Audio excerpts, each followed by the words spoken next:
तो सर सबसे पहले यहाँ बता दीजिए यहाँ क्या चल रहा है, क्या चीज़ की खेती हो रही है, मिट्टी में हो रही है, ज़्यादातर हम सॉइलेस देखते हैं, यहाँ कैसे हो रही है मिट्टी में, थोड़ा बताइए ब्रीफ। जरबेरा की खेती हुई, उसके बाद शिमला मिर्च की 2 फसलें हुई और अभी इसमें ये कुकुम्बर लगाया हुआ है। तो सर यदि मुझे क्यूकुम्बर फार्मिंग करना है तो मेरी मिट्टी कैसी होनी चाहिए जनरली? देखिए, कुकुम्बर के लिए मीडियम टाइप सॉइल मतलब इसमें सैंडी लोम अच्छी रहती है या सैंडी क्ले भी चल जाती है। सॉइल का जो कंपोनेंट बेसिक है वो ईसी है। अगर ईसी बढ़ने लगता है तो एक क्यूकुम्बर का क्रॉप 45 दिन में पहला हार्वेस्ट देता है और फिर वो 3 से 4 महीना चलता है। 3 से 4 महीना चलता है। और हार्वेस्ट कब तक? पूरे 4 महीना देता है? हाँ, पूरे 4 महीने हर दिन। प्रोडक्शन का एक बेसिक डेटा ये है, 4 kg पर प्लांट हम मान के चलते हैं। 1 एकड़ में आपने रफली 10,000 प्लांट? हाँ, रफली 10,000 प्लांट है। हाँ। तो 4 kg पर प्लांट हम मान के चलते हैं कि हाँ। इतना हमें प्रोडक्शन मिलेगा। हाँ। और इसमें जो प्रोडक्शन है ये कभी कभी 6 kg तक भी जाता है। तो 1 एकड़ से मतलब 30-35 टन एवरेज में कम पड़ 40 टन का आप मान के चलो, 40 टन का एक आपको प्रोडक्शन मिलता है। सर क्या क्या पेस्ट और डिजीज होते हैं क्यूकुम्बर के फार्मिंग में,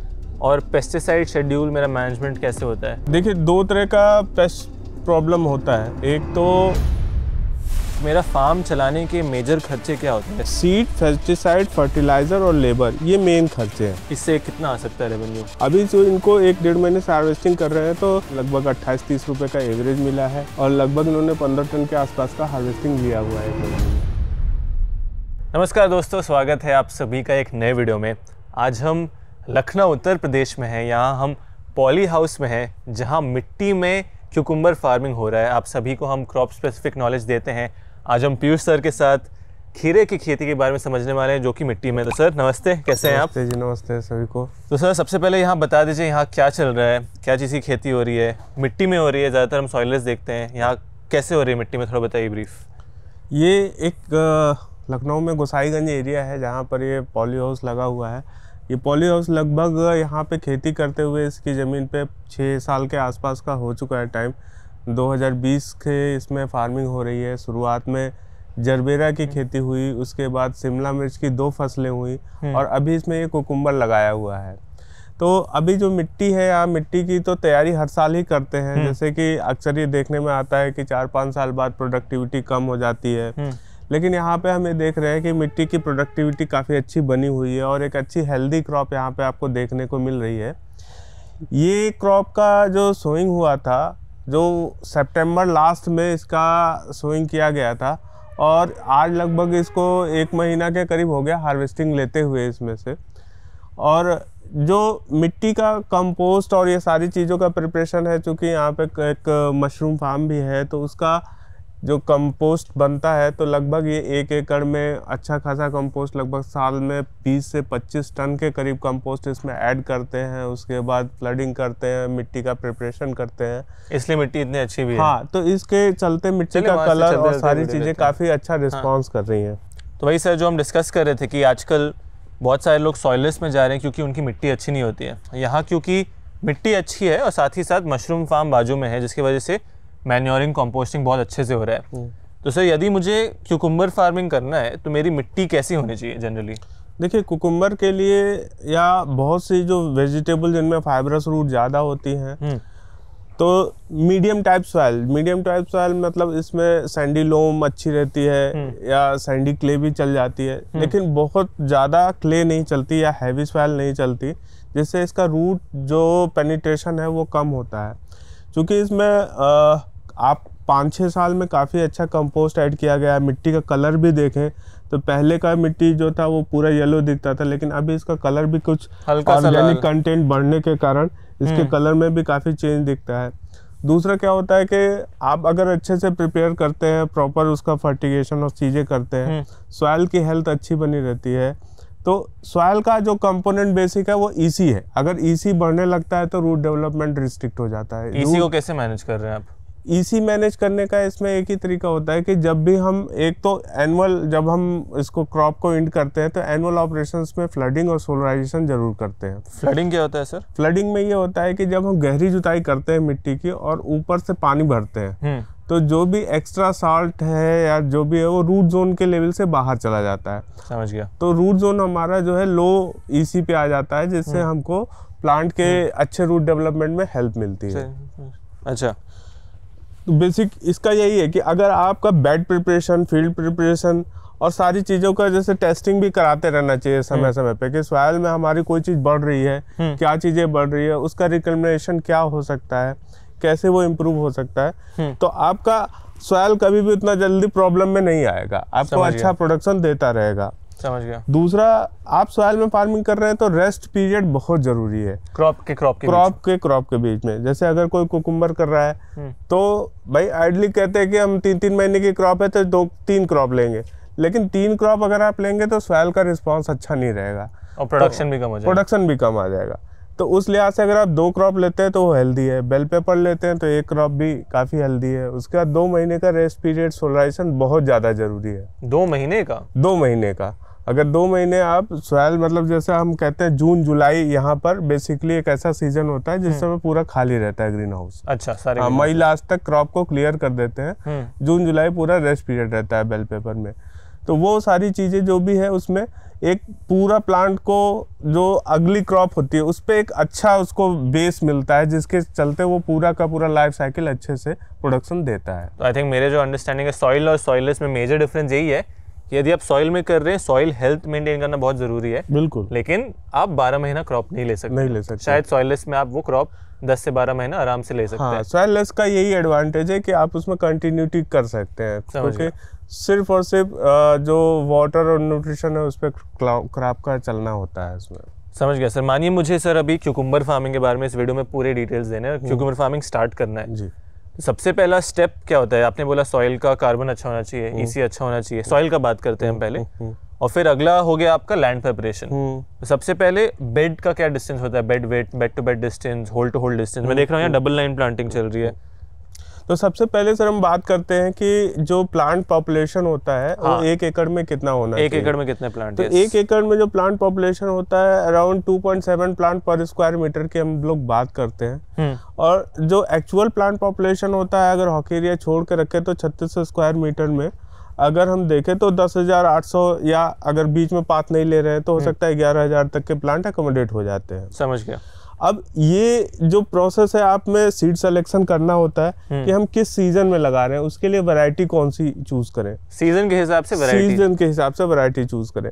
यहाँ पे आप देखेंगे कि मल्टीपल फ्रूटिंग और सिंगल फ्रूटिंग 2 तरह की वैरायटियाँ यहाँ पे चूज की गई हैं। अच्छा, ये सिंगल फ्रूटिंग है और ये मल्टीपल है।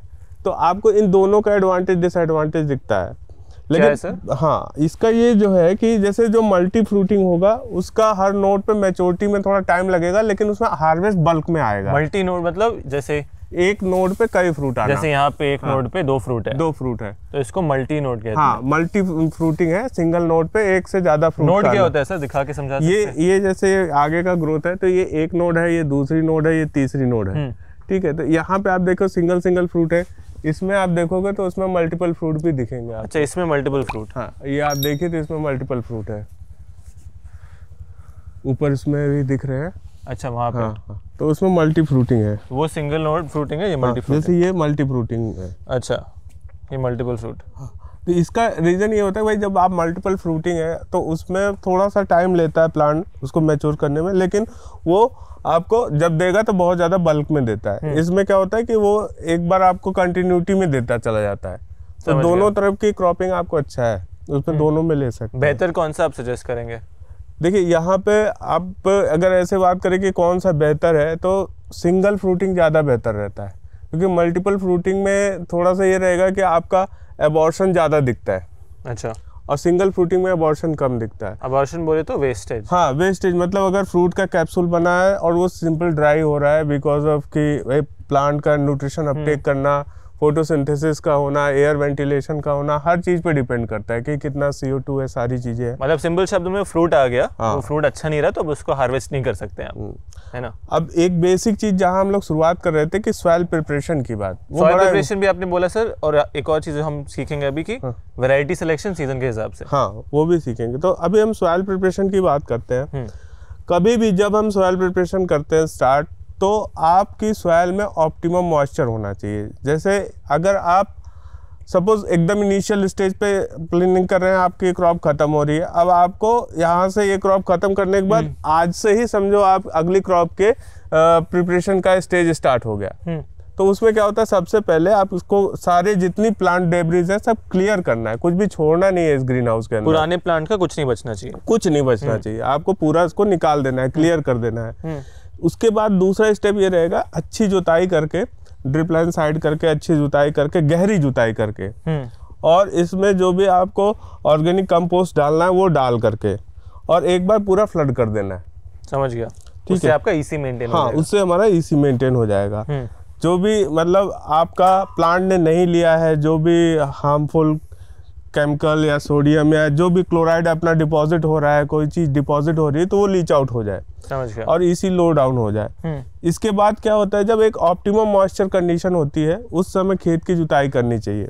अगर आपका सोलाइजेशन का पीरियड है तो जुताई करके उसको फिर रेस्ट के पीरियड के लिए प्लास्टिक से कवर कर देते हैं। तो पहले जुताई करेंगे, हाँ, फिर सोलराइजेशन के लिए ऑप्टिमम मॉइस्चर आया, आपने पानी भर दिया, ऑप्टिमम मॉइस्चर आया, आपने जुताई करके खेत को बराबर कर दिया और उस मॉइस्चर कंडीशन में ही सॉइल को कवर कर दिया।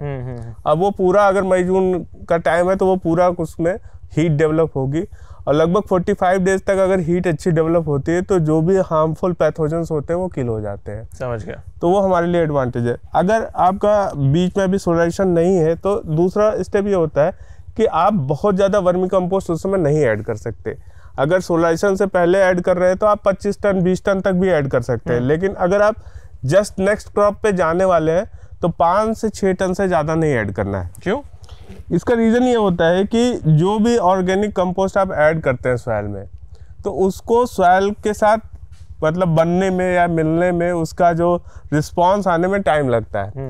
और बहुत ज़्यादा ऑर्गेनिक कंपोस्ट डालने पर कुछ ना कुछ थोड़ा सा जो होता है वो मीथेन रिलीज करता है। समझ गया। तो सम टाइम वो जब मीथेन रिलीज होता है तो प्लांट को बहुत ज़्यादा स्ट्रेस देता है। तो कभी भी एक्सेस वर्मी कंपोस्ट डाल के क्विक क्रॉपिंग नहीं करनी चाहिए। समझ गया। ठीक है, सोलराइजेशन हो गया, फिर मेरा नेक्स्ट स्टेप होता है बेड प्रिपरेशन। Bed preparation. अभी बेड प्रिपरेशन का क्या होता है, जैसे एक सेमेट्री में आपको प्रिपरेशन करना है, तो अभी जिस पॉली हाउस में खड़े हैं इसका एक स्पैन जो है 8 मीटर का है। सही बात है। 8 मीटर मतलब 800 सेंटीमीटर है। 8 मीटर मतलब एक पोल से दूसरे पोल की डिस्टेंस के बीच में आपका 8 मीटर है। और इसके बीच में अगर सिमेट्री देखे तो आपका 80 सेंटीमीटर का बेड है, 80 सेंटीमीटर का पाथ है। ये वाला आपका यहाँ से 80 सेंटीमीटर है। हाँ। और बीच का भी डिस्टेंस 80 सेंटीमीटर है। हाँ, अभी ये क्या है, जैसे देखिए कभी कुछ लोग करते हैं कि बेड ज़्यादा चौड़ी कर दी, पाथ ज़्यादा छोटा कर दिया, तो वो सब नहीं करना चाहिए। बेड सॉइल टाइप के अकॉर्डिंग बनाने चाहिए। सॉइल अगर आपकी उसका मीडियम टाइप की है तो आप थोड़ी चौड़ी बेड बना सकते हैं और थोड़ी ऊंची बना सकते हैं। मीडियम टाइप बोले तो? मीडियम मतलब जिसमें वाटर इनटेक अच्छा होता है, सैंड का पार्टिकल ठीक ठाक है, वो मीडियम टाइप की हो गई। तो यहाँ पर क्या करना चाहिए कि आपको सबसे पहले एक 80 सेंटीमीटर का जो बेड बना रहे हैं जिसकी हाइट लगभग 1 फुट के आसपास रहनी चाहिए। और बेड बनाते समय सॉइल में मॉइस्चर बहुत ज़्यादा जरूरी है। अगर मॉइस्चर नहीं रहेगा और आप बेड बना रहे हो, उसके बाद जब आप ड्रिपिंग स्टार्ट करोगे ना तो वो सॉइल बहुत ज़्यादा बेतरतीब हो जाएगी।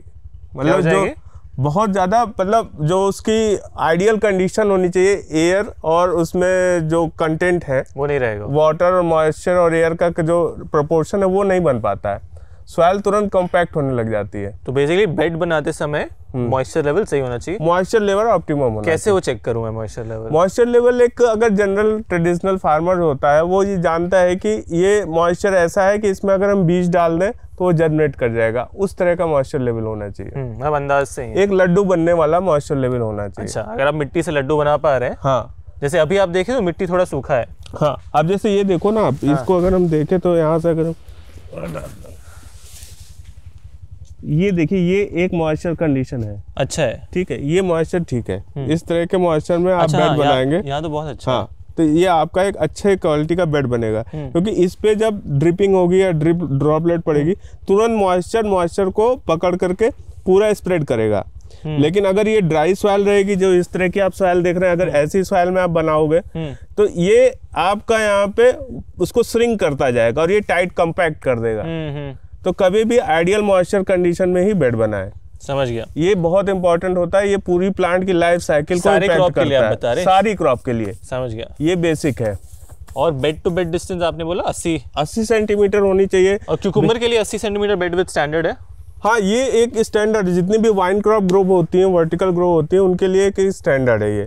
एक्चुअली क्या है, जो हमारा ये पोर्शन है ना, ये पोर्शन आप मान के चलो कि हमारा एकदम फ्री रहना चाहिए, इसमें हम अच्छे से मूव कर सके। ये एक आइडियल है, ठीक है। आप इसको देखो, क्योंकि हमारे पीठ पे मान लो स्प्रे पंप है, तो भी हम घूमेंगे तो उसके लिए भी होना चाहिए। हमारे हाथ में अगर क्रेट है हार्वेस्टिंग, तो भी हम घूमेंगे तो हमारे लिए वो आइडियल होना चाहिए। लेबर का भी आना जाना, कभी भी आपका अगर किसी भी सर्कमस्टांसेस में बेड तो थोड़ी कम चौड़ी हो जाएगी तो चलेगा, लेकिन पाथ अगर छोटा रह गया तो बहुत ज्यादा प्रॉब्लमेटिक हो जाएगा। पाथ सही होना चाहिए। हाँ, 80 सेंटीमीटर मिनिमम। हाँ, अब देखो आप इस रो में देखो आप, तो ये पूरी धूप आ रही है, ठीक है। ये जो पूरी धूप आ रही है, ये अगर पाथ इतना नहीं रहेगा तो ये धूप पूरी नीचे तक नहीं आएगी। इसलिए पाथ का इम्पोर्टेंट रोल है। समझ गया। ठीक है। प्लांटिंग सर देख रहा हूँ मैं 2 लाइन में है और जिगजैग है कि सीधा है?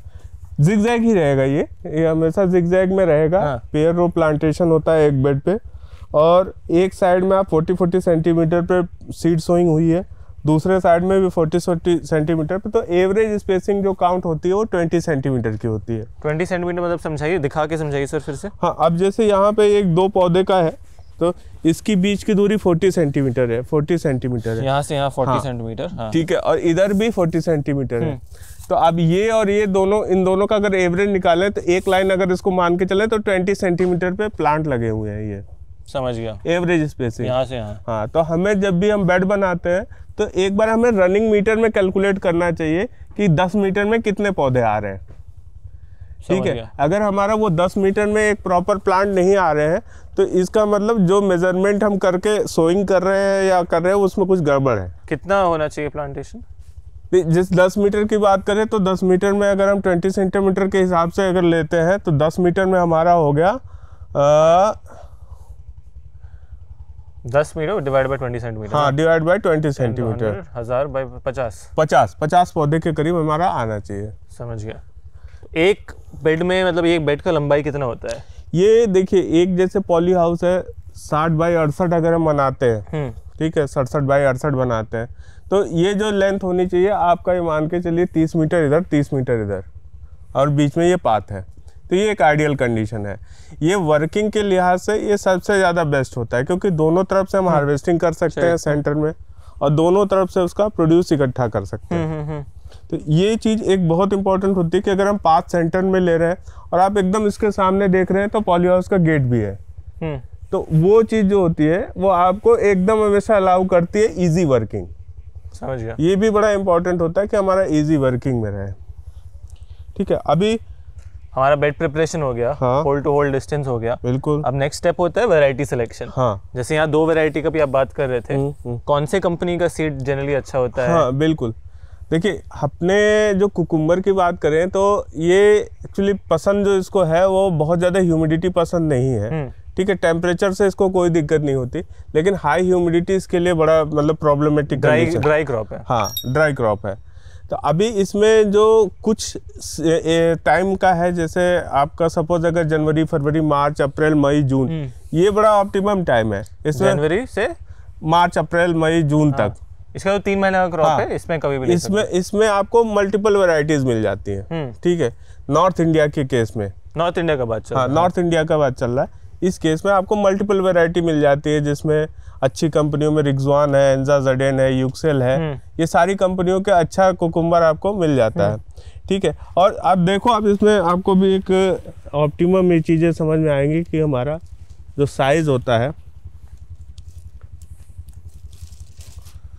ना, कि अब ये साइज़ का होता है कि 120 ग्राम का खीरा हमारे लिए ऑप्टिमम होता है, जिसका ए ग्रेड माल है। ए ग्रेड माल होता है। 120 सेंटीमीटर, 120 ग्राम का, 120 ग्राम, 1 केजी में 8 खीरा। सबसे ज़्यादा डिमांड होती है कि ये फ्लावर भी अगर इसके साथ इंटैक्ट रहे। क्यों? ये इसकी फ्रेशनेस को दिखाता है। तो अभी ये जो हम लोग का एक हार्वेस्टिंग सीड का जो फैक्टर है, सबसे बड़ा सीड का फैक्टर जो होता है कि हमें आइडियल फ्रूट साइज मिले, हमें जो हार्वेस्टिंग के लिए खीरा मिले उसकी चमक, उसका शेप, उसका साइज वो प्रॉपर रहे। अभी जैसे ये 120 ग्राम का अगर खीरा है, 1 किलो में 8 खीरे चढ़ते हैं ऐसे। इसका देखिए फ्रेशनेस का क्या क्राइटेरिया है कि अगर फ्लावर इंटैक्ट रहता है तो फ्रेश है। इसका स्टेम जो है ये इतना हिस्सा छोड़ के काटते हैं, फ्रूट के साथ इंटैक्ट रहना चाहिए, तो इसकी फ्रेशनेस ज़्यादा समय तक चलेगी। दूसरा क्या होता है कि अगर आपका वैरायटी अच्छा है तो आप इसके अंदर भी जो देखेंगे ना, आपको मैं 2 फ्रूट का तोड़ के दिखाता हूँ। ये जो पोर्शन है यहाँ पे आप देखो एकदम गैप नहीं है, लेकिन अगर यही अगर वैरायटी खराब होगी तो ये गैप आपको ऐसे दिखेगा, ऐसा वाला। ये कौन सा वैरायटी है सर? ये आपका है फाड़िया।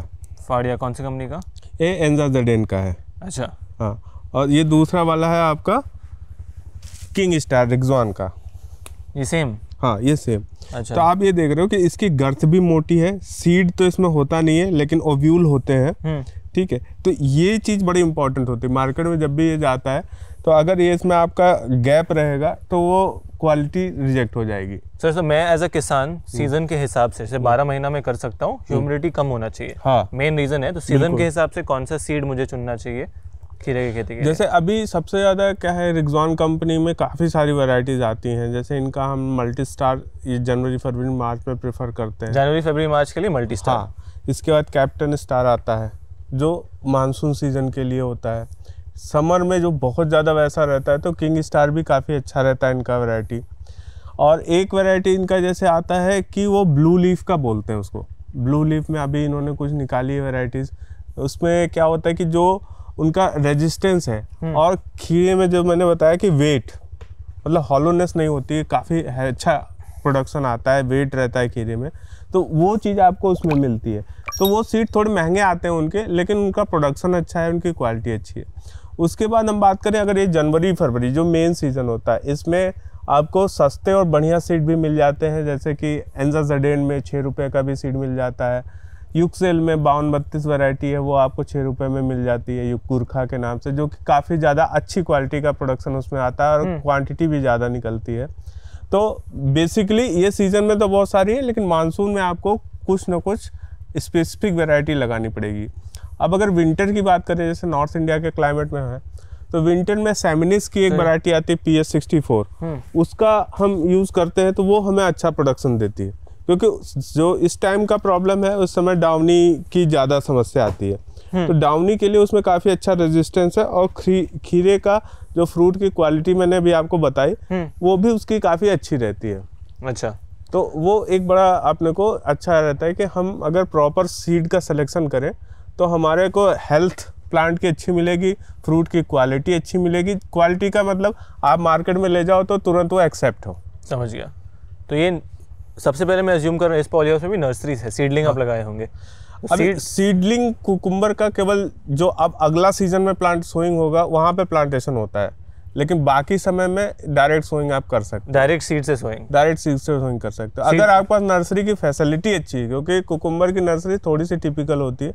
तो अगर नर्सरी की फैसिलिटी अच्छी है तो आप सीड से समय बचा सकते हो ट्रांसप्लांटिंग करके, मतलब नर्सरी तैयार करके।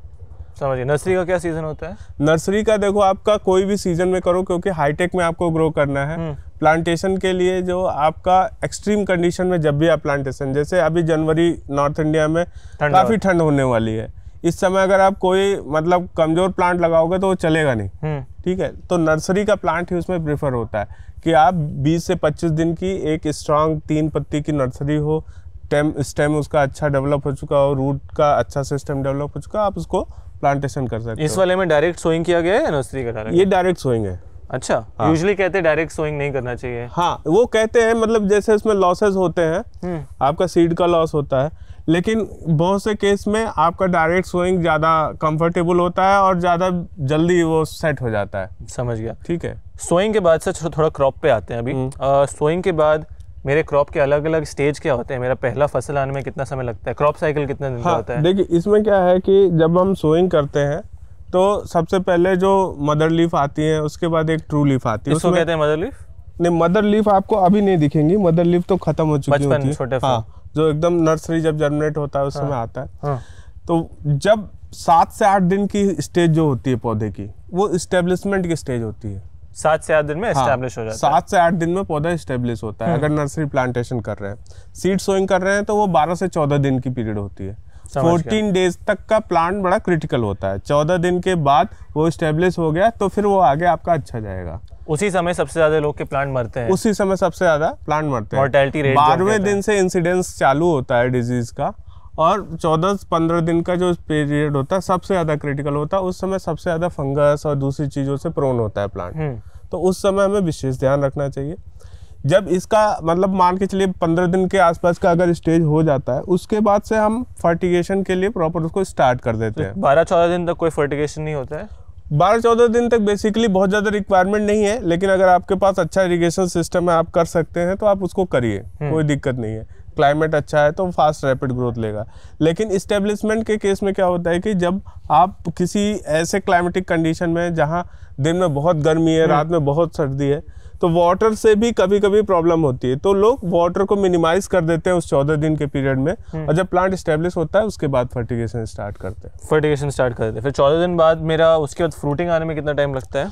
अब वहाँ से अगर हम बात करें तो अगला ये मान के चलिए कि 25 दिन के बाद आपका फ्रूट अपीयर हो जाता है। मतलब 14 + 25? हाँ, 40 दिन में। 40 दिन में, समझ गया। तो वो आपका फ्रूट अपीयर हो जाता है। और वहाँ कभी कुछ वेराइटीज़ में 35 से 40 दिन में आपको हार्वेस्टिंग भी मिलने लग जाती है।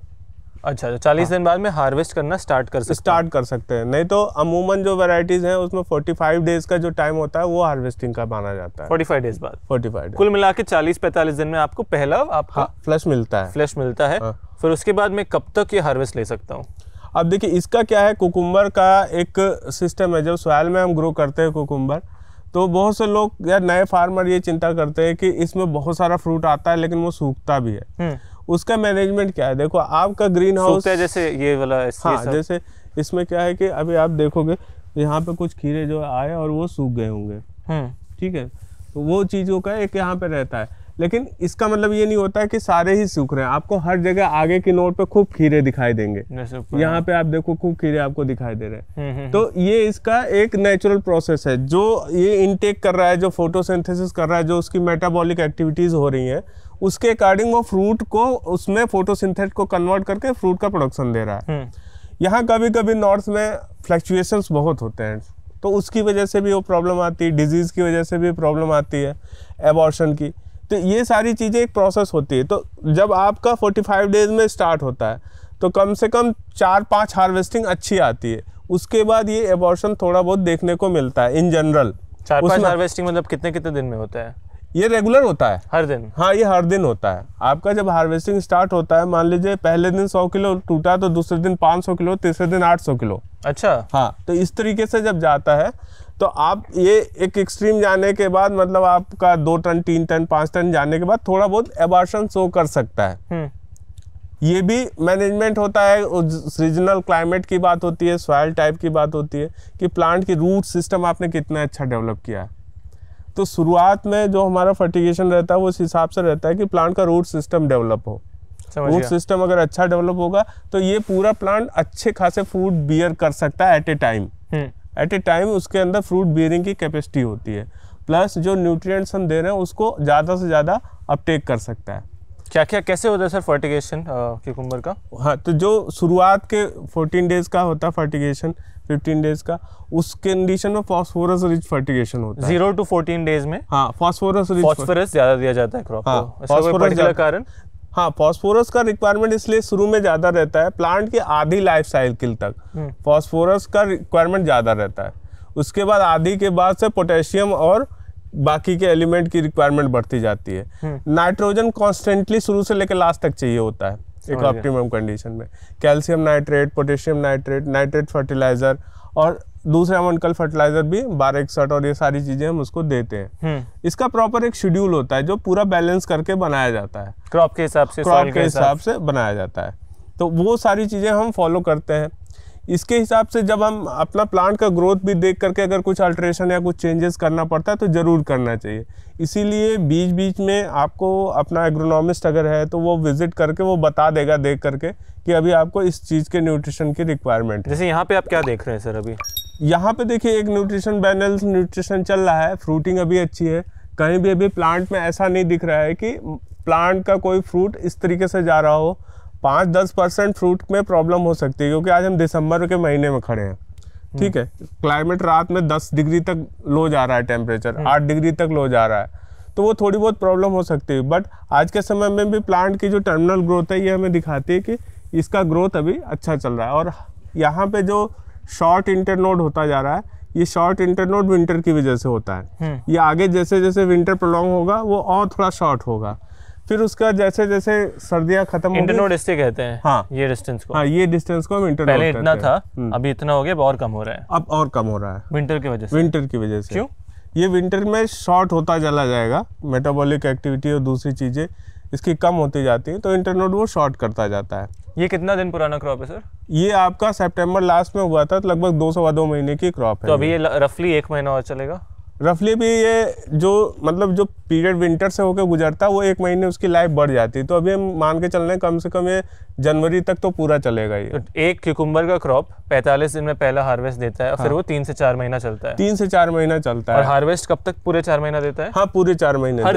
हर दिन का हो सकता है, या विंटर्स में आने के बाद अल्टरनेट डेज भी हो सकता है, लेकिन अगर नॉर्मल कंडीशन में तो हर दिन हार्वेस्टिंग देता है। और 1 एकड़ से मानो मेरा सर ये सब करके कितना प्रोडक्शन हो पाता है पर प्लांट भी प्रोडक्शन?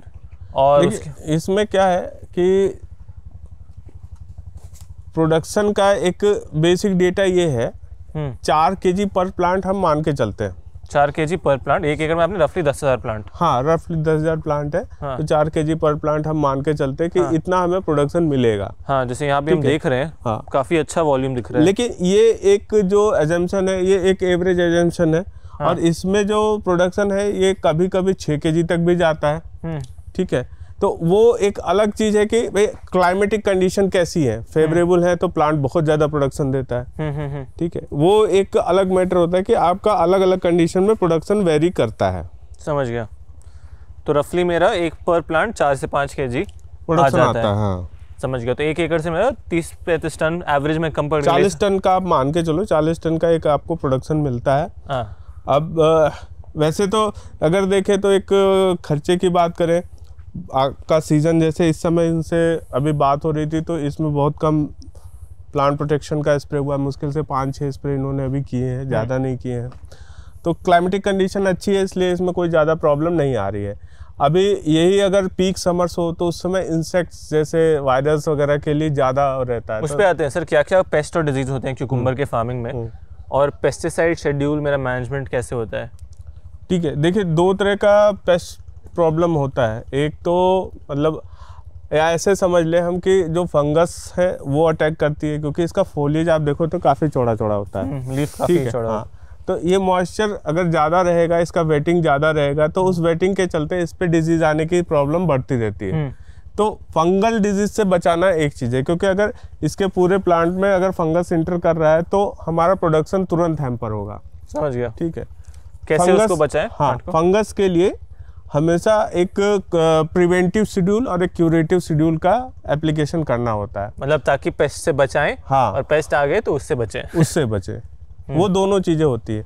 और दूसरी जो प्रॉब्लम होती है इसमें माइट की और वाइट फ्लाई की, ये 2 ऐसे वेक्टर हैं जो कि प्लांट को काफ़ी ज़्यादा नुकसान करते हैं। तो माइट का एक सीज़न है, माइट सबसे ज़्यादा अटैक करती है ड्राई सीजन में। ड्राई सीजन जैसे अगर हम फरवरी मार्च के बाद नॉर्थ इंडिया में देखें तो माइट का प्रकोप बढ़ने लग जाता है, जिसमें कि रेड माइट होती है और दूसरे तरह की भी माइट्स होती है। ये पर्टिकुलरली खीरा का बात कर रहे हैं? ये पर्टिकुलर हम खीरे की बात कर रहे हैं। समझ गया।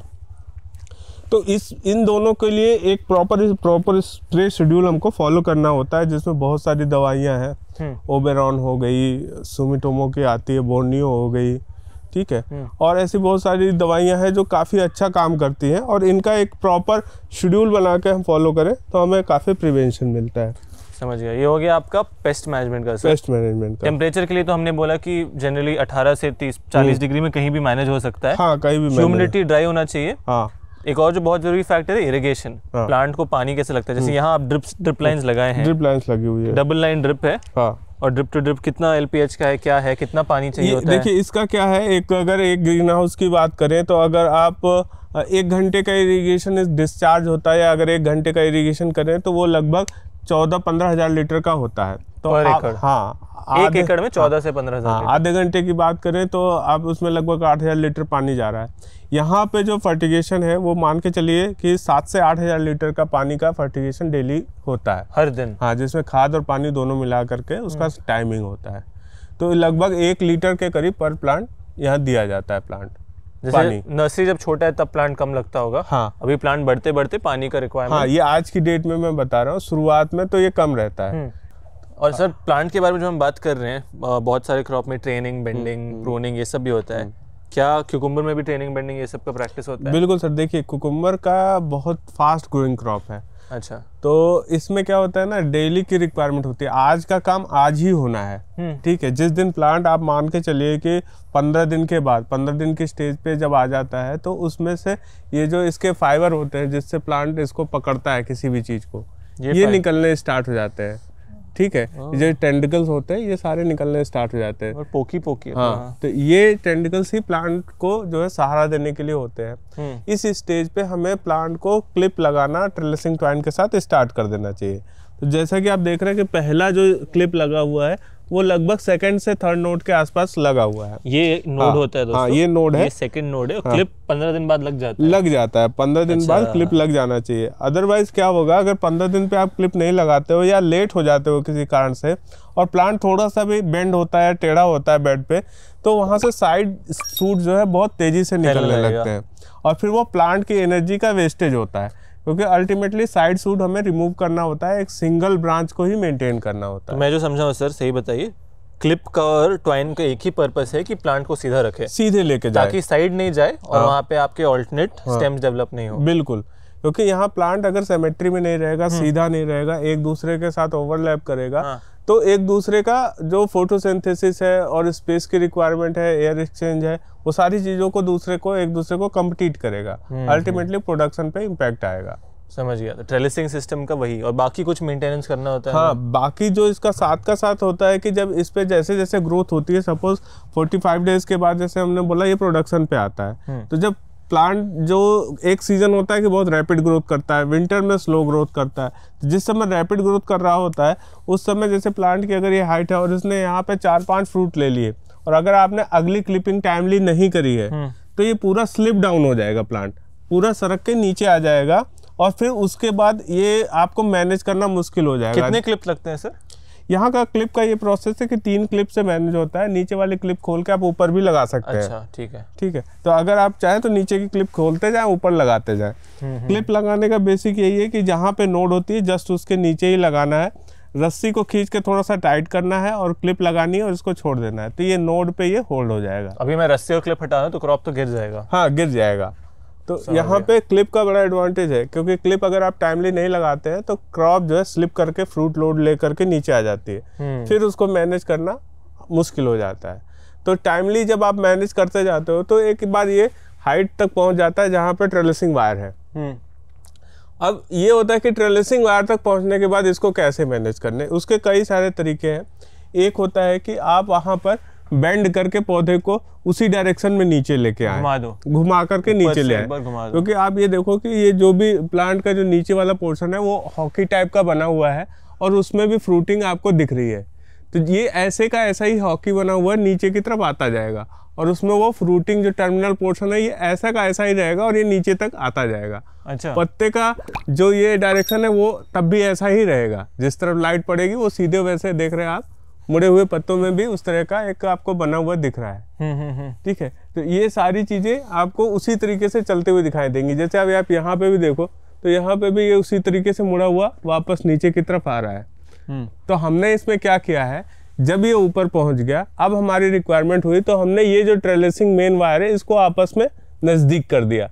नजदीक करने के बाद इसकी रो कभी इस पे डाल दी और इसकी इस पे डाल दी बेल, और ये दोनों एक दूसरे के अपोजिट डायरेक्शन में पाथ की तरफ वापस आने लगे। अब ये पाथ की तरफ वापस आ रहे हैं तो ये अब ये मान के चलो कि ये दिसंबर भी पूरा क्रॉस करेगा, जनवरी भी पूरा क्रॉस करेगा और इवन फरवरी तक भी जाते जाते आपका यहाँ तक आ जाएगा। ये एक चीज हो गई। दूसरा, आप इसमें ग्रोथ देख रहे हो कि क्या हाइट होता है सर क्रॉप का? ये लगभग 6 से 7 मीटर तक की बेल चली जाती है। 7 मीटर के बाद घूम के वापस भी आता है। हाँ, ये जो अभी जिस हाइट है ये ट्रेलिसिंग वायर की, ये करीब 9 से 10 फीट की हाइट पे है। तो 10 फीट की हाइट के बाद ये बेंड होके वापस आ रहा है। समझ गया। इसके बाद इसमें आप इसका बिहेवियर देख रहे हैं कि यहाँ पे जैसे हम फ्रूट तो हार्वेस्ट कर चुके थे, ये सारा फ्रूट ये अबॉर्ट किया था, यहाँ से एक ब्रांच और निकली है जिसमें ये 2 या 3 फ्रूट आएंगे। तो ये 2-3 फ्रूट के बाद ये रुक जाएगा, तो यहाँ भी आपका ये आ रहा है। बट ये ब्रांच हटाना है कि रहने देना है? नहीं, ये रहने देना है, इस पे खाली फ्रूट ही आएगा। ये ब्रांच उस तरह से ग्रो नहीं करेगी जैसे पहले ग्रो करती थी। तो ये चीज आपको मिलती रहेगी। ये दिसंबर जनवरी में ऊपर की तरफ भी फ्रूट आएंगे और इस पे भी आएंगे, तो एक फ्लश आपको इस पे भी मिलता है। आपको कई जगह चीज़ देखने को मिलेगी, जैसे आप देखो यहाँ भी आपका इसमें ये ब्रांच आ रही है, ये थोड़े दिन में फ्लावर ओपन होंगे और ये भी फ्रूट बनाएगा। अच्छा। इसीलिए हमने ये मेन लीफ अभी इसको प्रून नहीं करी है इसकी। लीफ का भी प्रूनिंग आप करते रहते हैं? हाँ, लीफ का भी प्रूनिंग करते रहते हैं। सर एक बात मानो, मैं किसान हूँ, मैं ये सब सुनने में तो आसान है, बट मैं अगर पॉली हाउस में घुस रहा हूँ, कौन से लीफ का प्रूनिंग करूँ, कौन से लीफ को रहने दूँ, कैसे वो समझना जरूरी है? देखिए, लीफ तो हमेशा ही अगर हेल्दी है तो उसको रहना चाहिए प्लांट को, लेकिन जो प्रून करते हैं वो अपनी आवश्यकता के अनुसार करते हैं। उसमें ये चीज़ होती है कि एयर का वेंटिलेशन मेंटेन करना। अगर आप लीफ नहीं कट करोगे और ज़्यादा इसमें एयर का ब्लॉकेज है तो प्रॉब्लम आएंगी डिजीज़ की। तो यहाँ पे अगर हम थोड़ा सा थिनिंग कर देते हैं, प्रूनिंग कर देते हैं, तो वेंटिलेशन बढ़ जाता है, क्योंकि ऊपर तक प्लांट पहुँच गया है, नीचे पूरा ऊपर से नीचे तक अगर पूरा एयर ब्लॉक रहेगा तो एयर का सर्कुलेशन नहीं हो पाएगा। इसलिए यहाँ पे थोड़ा एक हाइट तक इनको प्रूनिंग कर दी गई है, जिससे एयर का मूवमेंट बना रहे। एक हाइट तक प्रूनिंग कर दिया। हाँ, जैसे यहाँ से कोई फ्रूट नहीं है यहाँ तक। अब ये प्रूनिंग करनी जरूरी रहती है, ये इस नहीं करेंगे तो डिजीज की प्रॉब्लम ज्यादा हो सकती है। इसके बाद ये ज्यादा प्रूनिंग इसमें नहीं होगी इसमें। समझ गया। इसके बाद जब विंटर में नई ग्रोथ अच्छी विंटर खत्म होने के बाद शुरू होगी तब इसकी प्रूनिंग कर सकते हैं। ठीक है सर, मानिए भी फ्रूट आ गया, जैसे ये एक अच्छा हेल्दी फ्रूट दिख रहा है मुझे, फ्लावर भी साथ में है, फ्रेश है, अब इसको हार्वेस्ट करने का भी सही तरीका होता है? हाँ बिल्कुल, आप जैसे इसका अगर हार्वेस्टिंग करते हैं तो आप इसकी थोड़ी सी डंडी इसके साथ इंटैक्ट रखें, तो ये डंडी अगर रहती है तो इसकी फ्रेशनेस ज़्यादा दिन तक बनी रहेगी। जो इसका लिक्विड का सप्लाई है या फूड का सप्लाई है उसको मिलता रहेगा। तो वेंडर भी यही पसंद करते हैं कि उनका फ्रेश समय तक, ज़्यादा समय तक बना रहे, और वो आपको जल्दी, मतलब आपका ये रहेगा कि हाँ वो आपको पसंद करते हैं कि आप प्रॉपर हार्वेस्ट करके लाते हो, सही तरीके से हार्वेस्ट करते हो और उनकी सेल्फ लाइफ बढ़ा के देते हो। तो वो आपका एक हमेशा जो है कस्टमर का ये रहता है ना कि हमें ये इनका ही माल लेना है। खीरा का क्या होता है sir shelf life? Self life इसकी जैसे विंटर्स में तो कम से कम 3-4 दिन तो आराम से, कोई दिक्कत ही नहीं है। समर में ये है कि भाई कम रहती है, तो आप 1 दिन 2 दिन से ज़्यादा नहीं रुक सकते। समझ गया। तो जल्दी से मार्केट पहुंचाना, जल्दी से मार्केट। हार्वेस्टिंग समर में कर रहे हैं तो मॉर्निंग में ही करिए, कभी भी आफ्टरनून करेंगे तो लूज पड़ेगा फ्रूट, वो टेम्परेचर कम हो जाएगा। टेम्परेचर, हाँ, तो वो चीज़ आपको ध्यान रखना चाहिए कि आपको हार्वेस्टिंग सीजन के अकॉर्डिंग टाइमिंग सेट करके करनी चाहिए। विंटर्स में तो चल जाता है, आप आफ्टरनून भी कर लेंगे तो कोई दिक्कत नहीं है, लेकिन हमेशा जो फ्रूट जब जाए तो वो स्ट्रांग रहे, फर्म रहे, लूज ना रहे। सर 1 एकड़ में लेबर कितने लगते हैं मेरे ये सारे काम के लिए? 1 एकड़ का जो लेबर का रिक्वायरमेंट है, जैसे 4 से 5 लेबर आप मान के चलो। खीरे की क्रॉप में 45 दिन बाद का जो टाइम होता है उस समय लगता है। हार्वेस्टिंग का ही है मेजर? हाँ, मेजर हार्वेस्टिंग और उसकी क्लिपिंग, तो प्लांट को सीधा रखने में लेबर लगती है, वही मेन लेबर अपने को लगती है। समझ गया, हार्वेस्टिंग और क्लिपिंग सर। हाँ, और कुल मिला के देखिए पॉली हाउस का खर्चा तो एक है, वो उसमें लगता है जितना भी, बट मेरा फार्म चलाने के मेजर खर्चे क्या होते हैं? जैसे लेबर एक हो गया, दूसरा मेरे लैंड प्रिपरेशन, ये सारे हो गया, फिर पेस्टिसाइड, फर्टिगेशन, कुल मिला के खर्चा क्या आता है मेरा अप्रोक्सीमेटली? देखिए इसमें मेन जो खर्चे का है वो हेड है सबसे बड़ा, तो सीड बहुत महंगा आता है इसका। अच्छा, उसका एक खर्चा है। तो अगर 7 रुपए का भी सीड है तो आपका 12,000 सीड 84,000 का हो गया लगभग। उसके बाद आपका फर्टिलाइजर का कॉस्ट होता है, वो एक्सपेंसिव है। केमिकल जो स्प्रे में यूज होते हैं वो एक्सपेंसिव है। इसके बाद लेबर, तो सीड, पेस्टिसाइड, फर्टिलाइजर और लेबर, ये मेन खर्चे हैं, जो कि ये मान के चलिए कि अगर हम देखें तो इसमें करीब 2.5 से 3 लाख रुपए का एक क्रॉप का खर्चा है पर मंथ। पर मंथ नहीं, पूरी क्रॉप साइकिल में जो 3 से 4 महीने। सॉरी, मशरूम का देख के आ रहा हूँ ना, तो हाँ, पर मंथ। हाँ नहीं, वो चीज अलग है। हाँ, लेकिन यहाँ पे जो खर्चा है वो एक क्रॉप का 3 लाख रुपए का आप लमसम मान के चलिए अगर साल का। हाँ, अगर किसी वैसे एरिया में जहाँ लेबर सस्ती है तो 2.5 लाख में भी हो जाता है, 2-2.25 लाख में भी हो जाता है अगर प्रॉपर मैनेज कर रहे हैं। कहीं ट्रेलिसिंग सिस्टम ऊपर है, कहीं नीचे है, तो उसका भी थोड़ा सा लेबर पे असर पड़ता है। तो बहुत से आज इसमें है, जैसे अगर जिनके पास अच्छा लेबर है तो वो ऊंचा भी रखते हैं तो उनको कोई दिक्कत नहीं है। जहाँ लेबर की कमी है तो आप इसको थोड़ा सा डाउन रख सकते हैं ट्रेलिसिंग। समझ गया। और मेरा इससे कितना आ सकता है रेवेन्यू? मतलब जैसे अभी हम डिस्कस कर रहे थे यहाँ फार्म में, पिछले 2-3 महीने में कितना आया? अभी जो इनको 1-1.5 महीने से हार्वेस्टिंग कर रहे हैं, तो ये सीजन थोड़ा सा शादियों वाला है, इस समय इनको अच्छा रेट मिल रहा है, लगभग 28-30 रुपये का एवरेज मिला है, और लगभग इन्होंने 15 टन के आसपास का हार्वेस्टिंग लिया हुआ है 1 महीने में। समझ गया। हाँ, और ये अभी जो टारगेट है कि हम इसको फरवरी तक लेकर के जाएंगे 30-40 टन आराम से। हाँ, 40 टन 45 टन का हमारा टारगेट है इसको लेके। सर एक और ये बिक रहा है मंडी में ही, बिग मंडी में रहा है, लोकल मंडी में बिक रहा है। तो रफली मेरा 1 एकड़ से रेवेन्यू 15-20 लाख, 1 एकड़ से जो 8 से 9 लाख रुपए का हम रेवेन्यू ग्रॉस जनरेट कर लेते हैं। अच्छा, हाँ सॉरी, हाँ वो कैप्सिकम का मैं बोल दिया। 1 एकड़ के 8 से 9 लाख रुपए, और बचता कितना है हाथ में? अब इसमें अगर 3 लाख माइनस कर दिए तो 6 लाख रुपए आपका बच गया ग्रीन हाउस से। हाँ, ग्रीन हाउस समझ एक क्रॉप से। समझ गया। हाँ। और एक और मेजर क्वेश्चन सर बहुत सारे लोग का है, जिससे पहले हम वीडियो खत्म करें, कि ग्रीन हाउस के खीरे में और ओपन फील्ड के खीरे में मतलब मेजर डिफरेंसेस क्या क्या आते हैं? एक तो वैरायटी का डिफरेंस आ गया, दूसरा क्वालिटी में कितना अंदर होता है कि देखिए जो ओपन वाला खीरा होता है वो सीड वाला होता है, वो पॉलिनेशन के थ्रू डेवलप होता है, उसमें पंजेंसी होती है, उसमें तीखापन होता है, उसको छील के खाना पड़ता है, काटना पड़ता है। इसमें ऐसा कुछ नहीं होता है, ये इसमें स्वीटनेस भी होती है, इसमें तीखापन भी नहीं होता है, इसको छीलने की भी ज़रूरत नहीं होती, ये बहुत ज़्यादा टेंडर होता है। तो ये इस तरीके से अगर आप इसको कंज्यूम करते हैं तो ये बहुत अच्छा, मतलब अच्छे न्यूट्रिएंट्स भी होते हैं, मतलब वो सारी चीज़ें होती हैं। तो जो भी मतलब एक मार्केट डेवलप हो रही है, जैसे अगर वेस्टर्न यूपी, दिल्ली, एनसीआर, तो इसकी डिमांड बहुत ज़्यादा है, क्योंकि ये बड़ा मतलब देखने में भी खूबसूरत होता है और खाने में भी टेस्टी होता है, जबकि ओपन वाले में मिक्सचर होता है। समझ गया। हाँ, अब वो क्वालिटी मेंटेन करना ओपन में मुश्किल होता है। यहाँ पे आपको 80-90% अच्छी क्वालिटी ए ग्रेड मिलता है। तो हमेशा आप मार्केट में जाते हो तो ये 5 रुपए 7 रुपए महंगा ही मिलता है आपको। सॉर्टिंग और ग्रेडिंग वो भी एक जरूरी चीज है। हाँ, कि sorting grade, grading A grade, B grade, C grade करके माल भेजो। हाँ। तो सर तभी भी मैं इकोनॉमिक्स थोड़ा समझना चाहता हूँ कि मानो 40-50 लाख मेरा पॉली और सब चीज में लग रहा है, सब्सिडी में 18-20 लाख रुपए आ रहे हैं मेरे, 30 लाख तो भी खुद का खर्चा है। तो अगर मैं 6 लाख रुपए पर साल कमा रहा हूँ प्रॉफिट, आप 2 क्रॉप भी अगर लेते हैं तो आप करीब 12 लाख रुपए एक 6 लाख पर क्रॉप है साइकिल, तो 2 क्रॉप में लूंगा तो 12 लाख आपको बच जाएगा। तो 2.5 से 3 साल का मैं ब्रेक इवन लेके चल सकता हूँ। 3 साल में आपका ब्रेक इवन आ जाता है। क्योंकि क्रॉप का ये है कि भाई अगर आप मतलब कुकुम्बर का ऑप्शन हो गया, आप जिस रीजन में है, अगर आप अर्बन में हैं तो आप कुकुम्बर करिए, फास्ट क्रॉप आपको पैसा देती है, कोई दिक्कत ही नहीं। अगर आप शहर से बहुत दूर हैं तो आप कैप्सिकम भी कर सकते हैं, क्योंकि उसका ट्रांसपोर्टेशन होता है। जो चीज़ सबसे ज़्यादा इम्पॉर्टेंट है कि क्रॉप का सिलेक्शन प्रॉपर हो। कुकुम्बर में अगर आपको करना है तो कुकुम्बर के लिए देखिए सबसे बड़ा इम्पॉर्टेंट होता है कि आप फेल और पास, मतलब आप अच्छी क्रॉप लेने वाले हैं या आपकी क्रॉप लॉस में जाने वाली है, इसका भी डिटर्मिनेशन कुछ हद तक शुरुआत में हो सकता है। कैसे? जैसे आप किस टाइम पे प्लानिंग कर रहे हो सोइंग की, आपको मार्केट का आइडिया होना चाहिए, बेसिक नॉलेज होनी चाहिए कि किस समय कैसे रेट रहते हैं, ओपन का किस समय आता है प्रोड्यूस, आपका किस समय मार्केट में पहुंचेगा।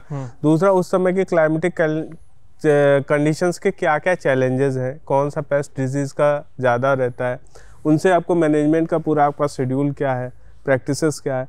तो सबसे जो मतलब आप एक ये ना सोचो कि आपको ऑफ सीजन में उगाना है। अक्सर लोग ये बात करते हैं कि मुझे ऑफ सीजन में लेना, ऑफ सीजन इज नथिंग। आप ऑफ सीजन में एक छोटा सा प्रॉफिट देखते हो, इसलिए आप ऑफ सीजन की बात करते हो। आप लॉन्ग टर्म बात सोचो, आप ज़्यादा प्रोडक्शन निकालो, सेफ क्रॉप करो, हेल्दी क्रॉप करो और आप अपने टारगेट तक पहुँचो। आप ये ना सोचो कि जिस समय 50 रुपये बिकता है हमको उसी समय कुकुम्बर, वो सोचना गलत है। आप उस विंडो को टच कर लो, कहीं ना कहीं वो चलता है, लेकिन आप ये सोच के प्लानिंग कभी मत करो, क्योंकि उसमें रिस्क बहुत ज्यादा है, आपकी इंटायर क्रॉप फेल हो सकती है। यही कारण है कि बहुत सारे लोग फेल भी होते हैं। बिल्कुल, कि वो सही से स्टडी नहीं करते हैं सबसे पहले कौन सा क्रॉप, या तो मार्केट से बहुत ज्यादा दूर हो जाते हैं, दूसरा कि वो जैसे आपने बोला वो ऑफ सीजन के चक्कर में प्रोडक्शन नहीं निकलता है उनका। बिल्कुल, तो वो सारे रिस्क को मिटिगेट करो, आप उसमें ना पड़ो, आप एक सीज़न बनाओ। जैसे यहाँ पे सबसे बढ़िया सीज़न क्या है कि आप सितंबर लास्ट में जाके 20 सितंबर के आसपास एक कुकुम्बर लगाते हो, उसको बहुत से लोग यहाँ पे मैंने देखा पूरा विंटर क्रॉस कराते हैं। विंटर क्रॉस करने के बाद फिर वो अप्रैल में जाके, मार्च में जाके फिर एक क्रॉप लगाते हैं, उसको पूरा जून जुलाई तक लेकर के जाते हैं। तो वो एक ठीक है, उस समय एक रेट कम रहता है, लेकिन मैंने ये देखा है कि जिनकी मार्केटिंग अच्छी है वो फ्रेश सप्लाई करते हैं, उनको भी 20-22 रुपए का एवरेज रेट उस समय भी मिलता है इसका। तो प्रोडक्शन भी ज़्यादा आ रहा है, उस समय का प्रोडक्शन भी वो लेते हैं तो 40-45 टन तक का प्रोडक्शन 50 टन का इजीली ले सकते हैं। अच्छा, डिजीज प्रेशर कम रहता है और आपका जो केमिकल का खर्चा है वो कम रहता है, क्रॉप हेल्दी ग्रो करती है। तो ये सब चीज़ों को आप देखोगे, लॉन्ग टर्म में सोचोगे तो आपको हमेशा बेनिफिट देगा और फेल्योर के चांसेस कम रहेंगे। समझ गया। मैं जो बहुत समराइज करना चाहूँगा कुछ बेसिक पॉइंट, सबसे पहले तो प्रॉपर स्टडी करो, सीजन के हिसाब से वैरायटी चूज करो, और ज़्यादातर ड्यूरिंग सीजन का प्रोडक्शन कोशिश करो। ऑफ सीजन ज़्यादा करने का जरूरत नहीं है। और जो बहुत सारे ग्रोअर्स में मिला हूँ कि उन लोग कहते हैं मार्केटिंग एक्चुअली हो जाता है, प्रोडक्शन अच्छा निकलो तो मार्केटिंग खरीदने के लिए बहुत सारे लोग रहते हैं। सही बात है। अच्छे क्वालिटी का प्रोड्यूस लेने वाले हमेशा रहते हैं। सही बात है। दोस्तों चलिए इसी के साथ आज का क्यूकुम्बर का वीडियो हम खत्म करते हैं। मैं उम्मीद करता हूँ कि आपको क्यूकुम्बर फार्मिंग के बारे में और सॉइल में हमेशा हम रेकमेंड करते हैं कि नए ग्रोवर्स आ रहे हैं मिट्टी से स्टार्ट करें। मिट्टी अगर आपकी सपोर्ट करती है तो ज़रूर उसमें क्यूकम्बर फार्मिंग आप कंसिडर कर सकते हैं। आई होप कि इस वीडियो से आपको बहुत कुछ सीखने को मिला। अगला वीडियो आप क्या देखना चाहेंगे नीचे कमेंट्स में बताइए और वीडियो को लाइक करना मत भूलिए। फिर सर शुक्रिया आपका, धन्यवाद। और चलते हैं हम जल्दी कैप्सिकम फार्मिंग का भी एक वीडियो बनाने वाले हैं।